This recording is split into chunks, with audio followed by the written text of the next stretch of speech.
Propaganda can come in many different forms. First and foremost, it can be agitative or integrative.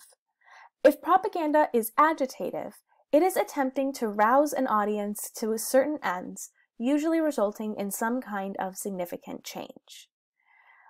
Whereas if the propaganda is integrative, this is attempting to render the audience as passive, accepting, and non-challenging. So this is kind of like the difference between trying to persuade someone's behaviors versus trying to persuade their attitudes, values, or beliefs. Now, there are three different types of propaganda that we may encounter. The first type of propaganda is white propaganda. White propaganda comes from a source that is identified correctly, and the information within the message tends to be accurate. So what listeners hear in the message is reasonably close to the truth, and it's presented in a manner that attempts to convince the audience that the sender is a good guy with the best ideas and the best political ideology. So white propaganda comes from a source that's identified correctly, and the information is generally pretty accurate in these types of messages. Black propaganda, on the other end of the spectrum, is when the source of the information is concealed or else credited to a false authority, and it spreads lies, fabrications, and deceptions. So the information within the message is false. And in fact, Joseph Goebbels, who was Hitler's propaganda minister, claimed that outrageous charges tend to evoke more belief than milder statements that merely twist the truth slightly. So in a lot of cases, black propaganda, the information is just blatantly false. And in some cases, even allies target friendly nations with black propaganda. For example, British intelligence operations attempted to manipulate the United States to go to war 2 years before Pearl Harbor was attacked by the Japanese. And this black propaganda can include all types of creative deceit.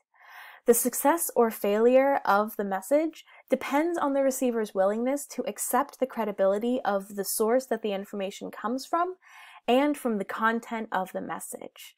So oftentimes the propagandist takes extreme care to place the sources and the messages within social, cultural, and political frameworks that the target audience already believes in, so that they are much more likely to eat up that information. Otherwise, the information might appear suspicious and the message would fail. Gray propaganda, as you might expect, falls somewhere between white propaganda and black propaganda. In this case, the source of the information may or may not be identified, and the accuracy of the information within the message is uncertain. Oftentimes, gray propaganda can be used to embarrass an enemy or a competitor. And it's long been a practice to plant favorable stories about the United States in foreign newspapers as the source. Now, it's called gray because the true source of the information is hidden, and it's legitimized by the news station as the new source of that information. And gray propaganda is pretty widespread.